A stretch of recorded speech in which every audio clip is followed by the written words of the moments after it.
talk about a different type of graph, okay? If you've ever been in Desmos and you've been messing around with Desmos, I know some of you all are button pushers, okay? And you like pushing the buttons. You come over here to little wrench. There you can change the grid, and there's this other type of grid, okay? And you'll notice that grid is kind of marked like the unit circle, okay? So this is what we call a polar graph versus a rectangular or Cartesian graph. That's what this one is. So this is rectangular, that one's polar. But you'll notice they're on they both have like that similar XY axis kind of feeling, okay? So you can sometimes lay one on top of the other and do some stuff, okay? But, so we're switching into what we call polar coordinates. We're going to learn how we can convert between polar and rectangular and go back and forth. All right, so that's what we're going to do the next couple of days, okay? I want you guys to read through all that vocabulary right there. So I'm going to give you like 2-3 minutes. Everybody read through that, okay?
About 30 more seconds to read.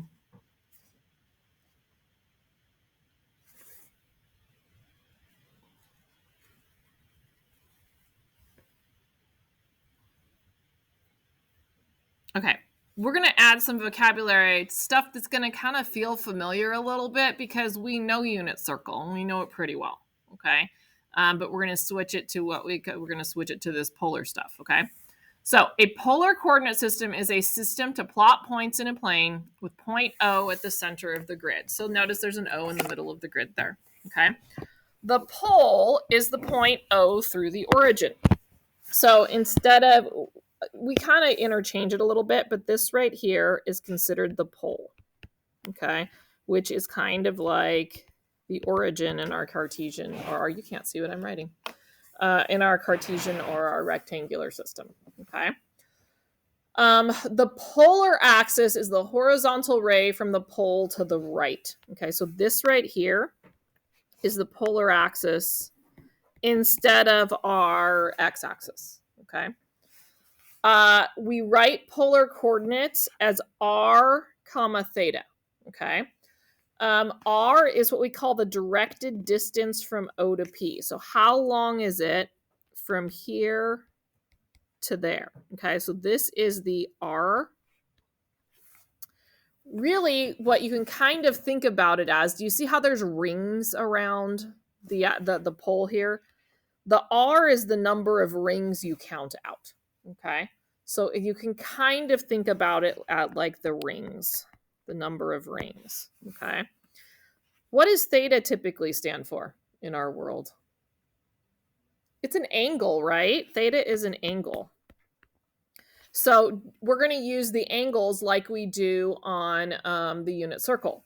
So the directed angle counterclockwise direction from the polar axis to OP. So this right here, very much like the unit circle, is the angle. So we have to know how many rings we're out and what angle or spoke that we are on. Okay, so I sometimes will call the angles the spokes of the polar axis or the polar graph. Okay. So all we're gonna do is learn how to plot a point. Okay, we can all do this. All right. Last night I went to open house at Costin, and my son, who's a 5th grader, had one of those pictures where you plot the dots, right?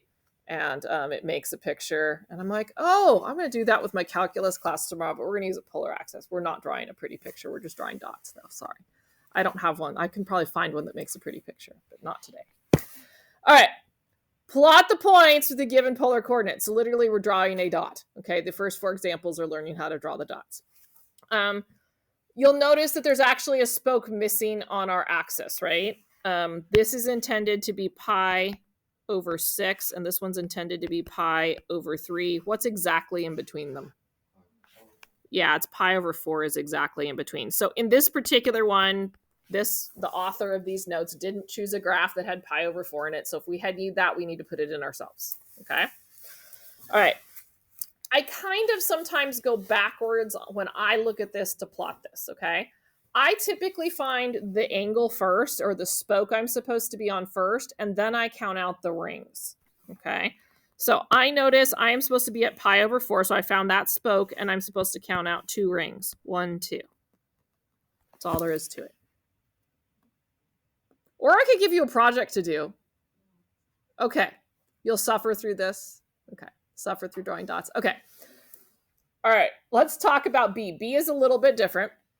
So it says that we've got to be at pi over 3. So everybody find pi over 3 spoke on your paper with your little pen, pencil, stylus, whatever. Point to pi over 3 on your paper. I know I can't see you doing that, but I know you all can find that. Okay. So we know this is pi over 6, pi over 3. Okay, so we are along this spoke right here, and I'm highlighting this on purpose. The problem is now they want us to go -1. So I'm not counting in the positive from the origin. I am counting in the negative. So notice how I highlighted that? I'm along this same spoke, but I'm going to count out in the opposite direction. That's really the trickiest thing about the whole thing. Well, I take that back. There might be one other tricky thing, because we have negative angles too. So we're going to deal with that next. Okay, that's it. So if it's negative, find the spoke, follow the line, count backwards along the ring. Okay. All right. Looking at the next one, all of a sudden they threw a degrees in there. So remember that we're coming at this from like a pre-calculus level perspective, not a, hey, we're in calculus and we don't do degrees anymore. So there might be some degrees thrown in there. Okay. We know if we're negative, do we go up first or down first? Down. We're going to go down. Okay. And 30 degrees is like which radian measure? Do you guys remember? It's not pi over 3. Pi over 6, right? 30, 60, 90, right? So you can always count it like that if you have to. So we know that this has got to be the negative 30 degrees right there. Okay, because we went down first. How many rings am I counting out? 3. So literally my dot, so we're along this spoke, right? My dot is here. And you don't have to draw the line. You literally, I'm just trying to highlight it for you. You just need to draw the dot. That's it. That's all there is to it. Okay. Okay. The next one says, I'm going to do like the double whammy, right? Negative angle, and I got to go negative across the origin, right? So -7 pi over 6. I got to figure out where that is. Over 6s are the ones closest to the x-axis, right? So this would be 1 pi over 6, 2 pi over 6, 3 pi over 6. All I'm doing is counting. 4 pi over 6, 5 pi over 6, 6 pi over 6, 7 pi over 6 has got to be here. So that's -7 pi over 6. If it helps you to label it, label it. I would probably label it in my notes. Okay. All right. And then how many rings? Okay, I'm here at the origin. How many rings am I going to count? 2. But am I going to go in the positive direction along the spoke or in the negative direction? I'm going to go the opposite direction. So I'm going to go down this spoke here. I'm going to come here. Okay. So that is as bad as the plotting could get. That's the worst one right there. Okay. All right. Let's see how we go. You guys memorize these over time, right? Just like the other. It's where the radians are. No, like where -7 pi over 6. Yeah, I mean, I would just count it. I don't think you need to memorize it, because here's the trick that I use, you guys. If I put it in, I know that this is pi every time, right? So couldn't I count it? I didn't have to go all the way around like that, did I? That's pi, and I'm in over 6 world. Isn't that 6 pi over 6? And it doesn't matter whether it's positive or negative. It's both, right? So I know that if I'm going negative, I'm going this direction. So in relation to this one, I know I've got to go one more, right? So I kind of set up that relationship if I know I'm not inside like the first two quadrants, right? Or the first negative quadrant, I will set up that pi relationship and it can get me kind of the numbers on the other side of the unit circle. Okay. But it really, all it is unit circle. It's no different. You guys already know it. Okay. But we haven't dealt with the negatives in a while, right? Because we don't see the negatives pop up a lot in calculus. Okay. At least in the part that we've done so far. All right, we're going to plot 2 pi over 3, and then find 3 additional polar representations of this point on negative 2 pi to 2 pi. Okay, so all I want you to do right now is I want you, because you haven't practiced one on your own yet, plot that point. Find 2 pi over 3, and then two rings out. Okay.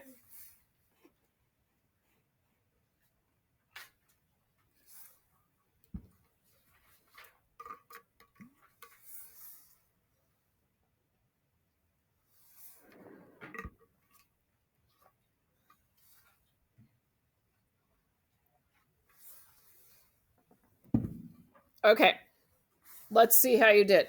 All right, so let's see. Which quadrant is 2 pi over 3 in? We did that like a million times last year, right? I'm living that dream in trig right now. All right, so it's this one right here, right? Okay, and then how many rings am I supposed to count out? 2. 2. So I'm right. My dot is right there. Okay, we're gonna think back now to algebra 2 at trig. Okay.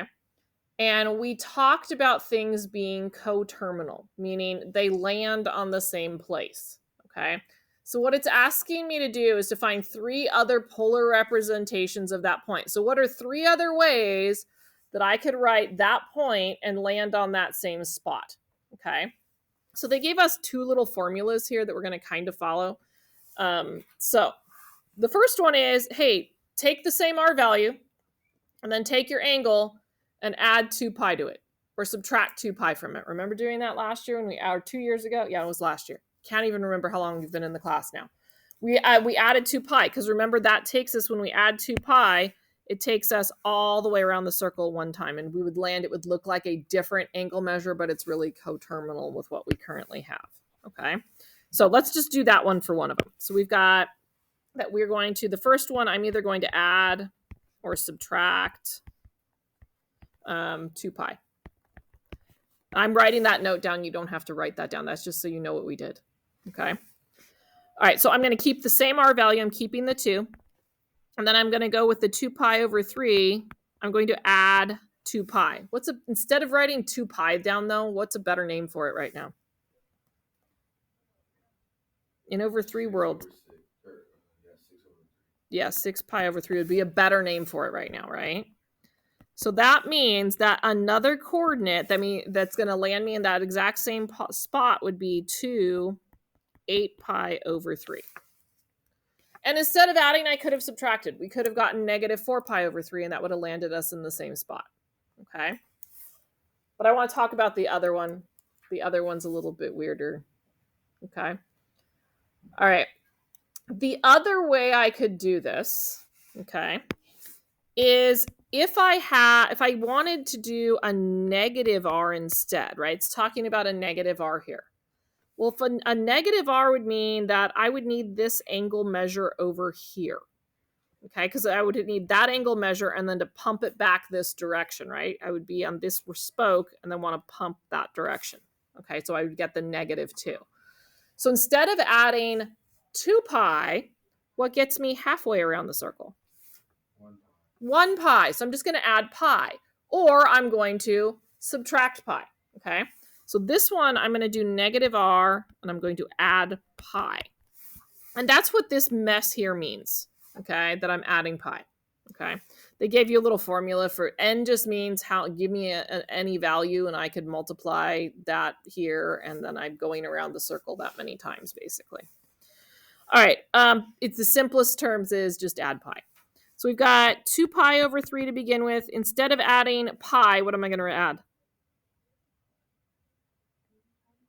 Yeah, 3 pi over 3. Perfect. So we've got negative 2. What's 2 pi plus 3 pi? 5 pi over 3. So let's just think about what that is, okay? and just double check to make sure so you believe what I just did. Okay.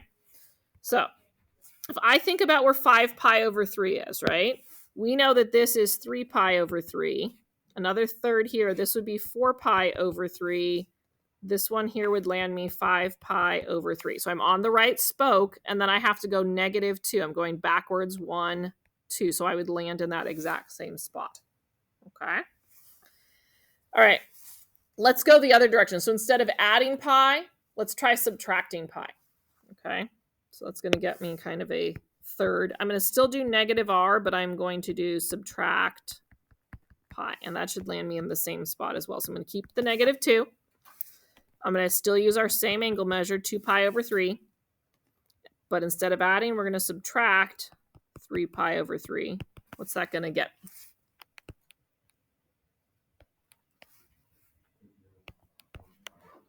-1 pi over 3. And think about it, right? If I go 1 pi this direction, I'd land on that same spoke, and then I've got to go -2 across. Okay, so it all lands me in the same place. So we basically just had 4 different ways to name that exact same point, right? I could get probably like 100 more of them if I really wanted to. I don't want to this morning, but we could get 100 of them. Now, notice it's asking, write the rest of the possibilities, okay? So what we're going to do is we're going to basically use what we just wrote there, and I'm going to show you how to like write it in general, okay? We do have some things next year that we have to be able to write in general, so it's good for us to kind of start seeing this, especially with the ends, because ends come up a lot more in BC, okay? All right, so one of my possibilities, I know I can have +2 in the front, okay? And then I could take my angle measure, the 2 pi over 3, and basically I'm going to add 2 pi and some number of rotations around. Notice I basically took this guy and wrote that formula down, okay? And then I'm really going to do the same thing over here on the -2 pi. So -2, and then I'm going to take 2 pi over 3, and I'm going to write some number of the rotations all the way around. Okay. Actually, I should probably it shouldn't be 2 pi, it should be just pi, right? Because we added pi to it on that one. I think there's a typo in the answer key on these notes. And again, the n is just standing for number of times it runs around the unit circle. Okay. All right, let's see where we at on time. We have enough time. We're going to do probably at least example 3, maybe example 4, and then we're going to be done. Okay. I'm not going to try to get into the helpful tips for converting this stuff today. So we're just going to do the conversion between rectangular and polar coordinates. Okay. We'll save the other for next week. All right, I want you to just read those 2 statements to yourself. Take a minute and read them.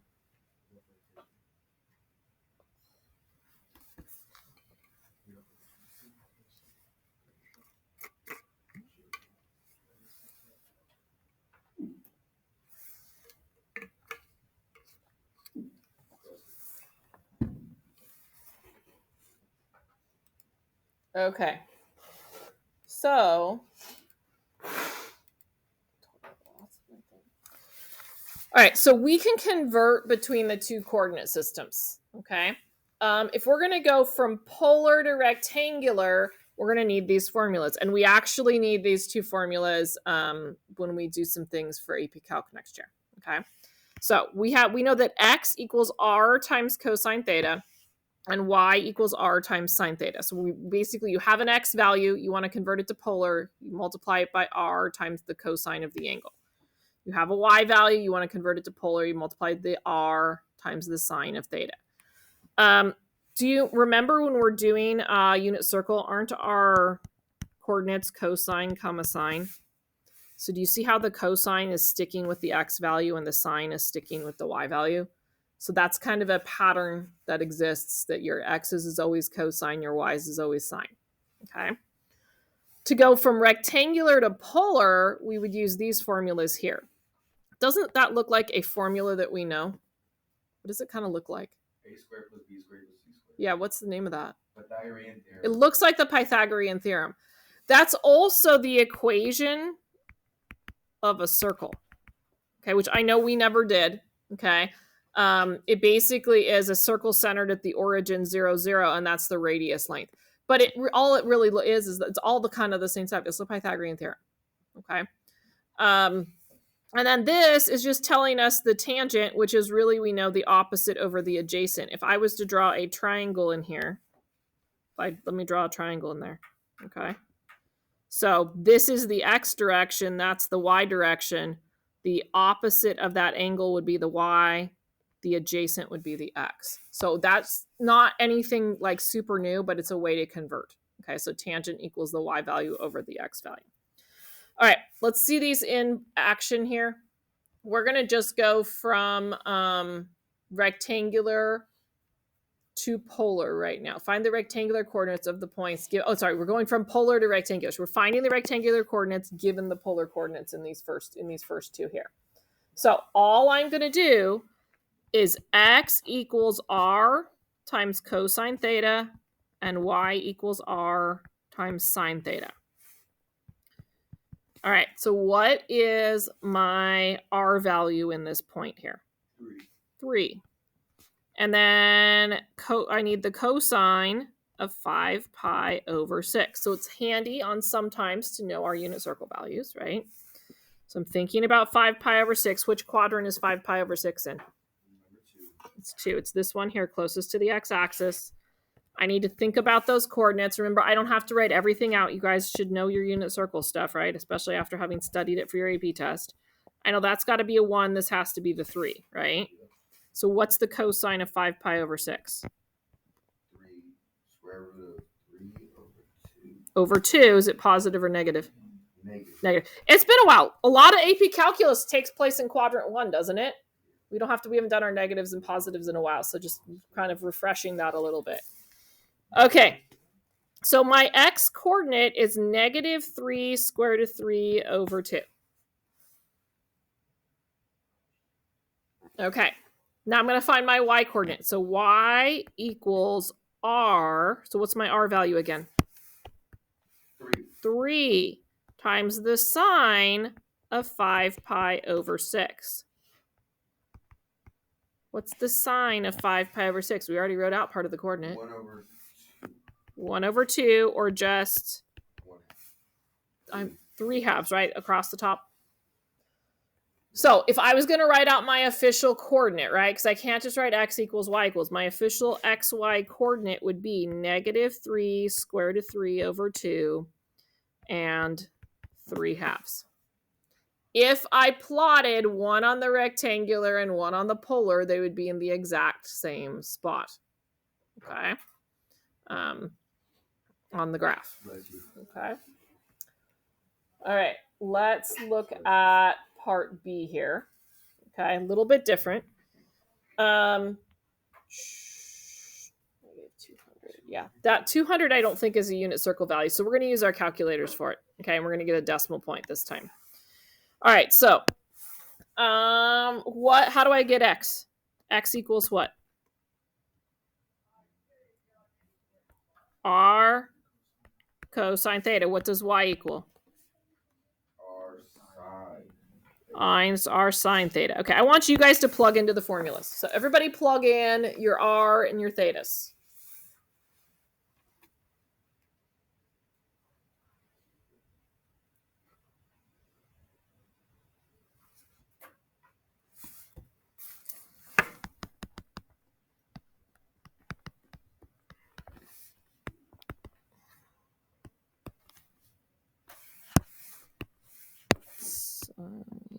Negative 200 degrees. Okay, let's go ahead. Let's just use Desmos because I'm guessing we didn't grab our graphing calculators and bring them with us today.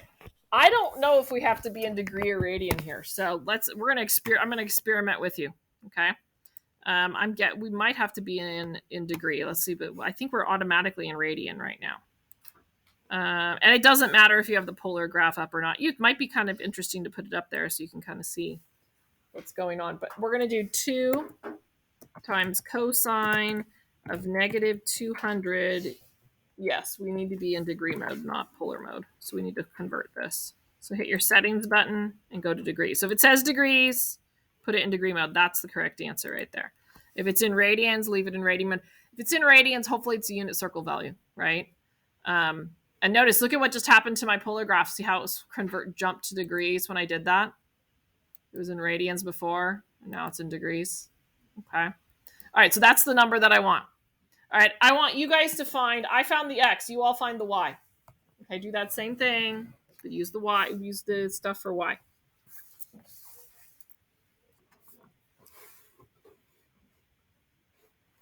And then go ahead and write it as a coordinate point.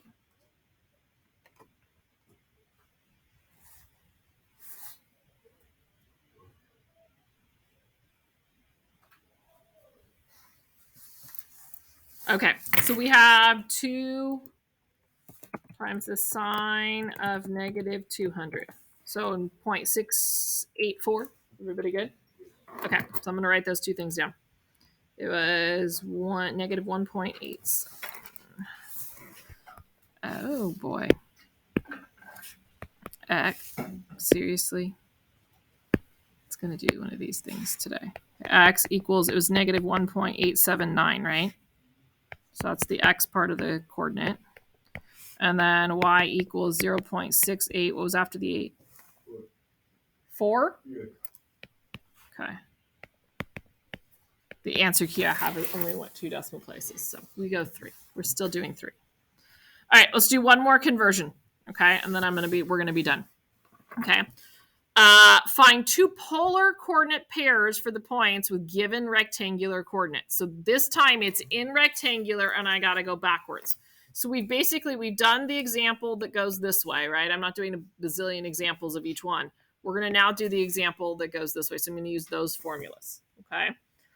So I need to solve for R and I need to solve for theta. So this equation is going to solve for R. This equation is going to give us theta.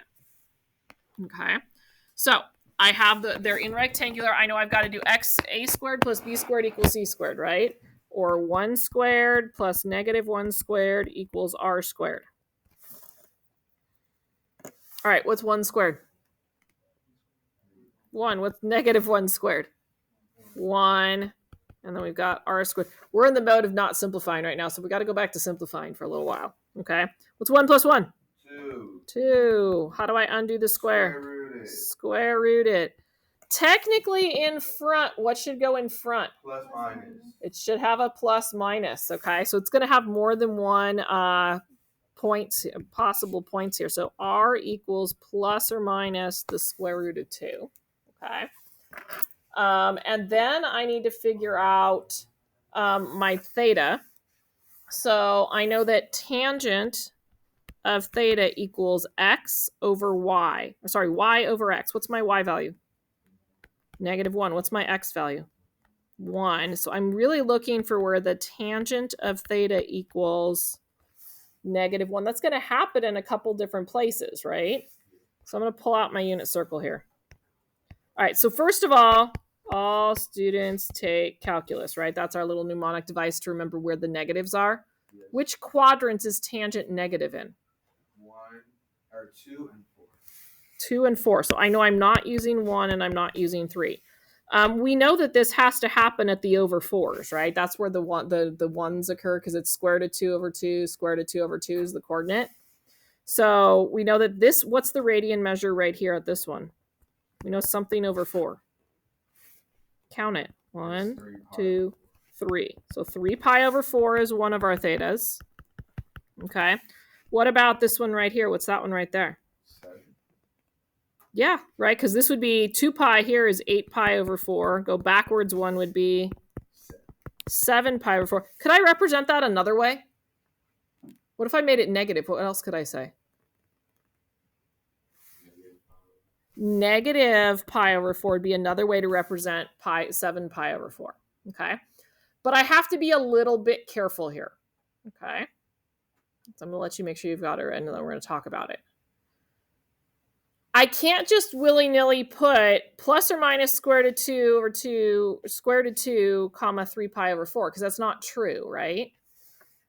I know that if I am out, if I'm going to land, it has to land in this quadrant right here, right? That's kind of where we're aiming for because look at the coordinates. I have to be out 1. Oh, no, I don't have to be out 1. Look at that. I got to look at the coordinates better. Look at where that should land. It should be out +1, down -1. It's got to land in quadrant 4, doesn't it? So if I am going to use 3 pi over 4, can I use positive square root of 2? I got to go back here and go use negative square root of 2. So I know I can use negative square root of 2. 3 pi over 4 is a possibility, right? I could also use, because I'm supposed to have a couple pairs of these. If I used 7 pi over 4, I know I'm on the right spoke. And then I would use the positive version of this coordinate, right? Square root of 2, 7 pi over 4. Or for that same thing, I could use positive square root of 2, negative pi over 4. Both of these two are identical, right? That one was a little bit tricky. Do I need to explain it again? Or are we good? No. Junior says he's got it. Has everybody else got it? Junior, I know, is awake this morning. Okay, let's try B, and then I promise I'm going to be done talking today. Okay. All right. So we have 2, 0. Okay, so let's start with, if we're going from rectangular to polar, we start with the Pythagorean theorem, right? So what are my legs of my Pythagorean theorem here? Okay, so what is the what are my specific values I'm putting in? 2 squared plus 0 squared equals 1. Perfect. Okay, so watch what my brain would do with this, okay? Let's pretend the 2 is something really awful and big. I wouldn't even bother squaring that. Couldn't you just do this? So plus or minus 2, right? I don't have to necessarily square it and then take the square root of it, okay? Sometimes we try to, especially as we get more advanced in this, our brain sees that. We want to take some of those shortcuts, okay? All right, so I've got that part. Take a look at this, though. Where's this point? Look at where this point is. Out 2, up 0. Okay.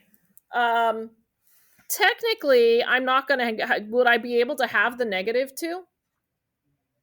Maybe. Let's see. Oh, yes, we could. Never mind. I'm looking at my answers. I was thinking about it wrong. So let's go with our tangent. Tangent of theta, not just tangent. Tangent of theta equals the y over the x. So I've got 0 over what? 2, which is just going to be what? 0. So I need to know where the y value, the sine over the cosine is going to be 0, right? So I need the coordinate 1, 0 or the coordinate -1, 0. Those are the two places where tangent is 0. So where does that happen at? What's the radian measure for this coordinate? 0 or 2 pi, good. And then what's the radian measure for this coordinate out here? It's pi, or 3 pi, or 4 pi, or 3 pi, 5 pi, 7 pi, those things. Okay. All right, so let's see if we can write a couple of points here. Okay. So if I am, if I'm on the 0 spoke, right, would I take the +2 or the -2 on the 0 spoke? Positive, good. So 2, 0 is a possible coordinate, which is kind of interesting because that was our original, right? But now it's in radian measure in ours. Okay. If I want to go in the negative direction, so say I want to go, I come out here on the pi spoke. If I'm out on the pi spoke, what would I have to do to the 2 to get it to plop back over here? Would it be a +2 or a -2? It's going to be a -2 to go there. Or that same thing, I could go -2, negative pi. Okay. Here I could have also probably written 2 pi, right? That would have also worked. Okay. Junior's super excited to leave today. He's already packed up his bag. Okay. All right, that's all I'm going to do. I highly recommend, we're not done with this lesson, so you won't be able to do the entire homework assignment. I highly recommend looking at it, okay? There's not going to be a lot of requiz opportunity. This is going to go in as a required grade because we're not just going to sit for 2 weeks, 3 weeks, whatever's left, okay? But because I want you to learn a little bit and get a little bit prepared for next year, those of us that are moving on, okay? And those of us that aren't, you're learning something interesting, okay? Something different. That's not hard.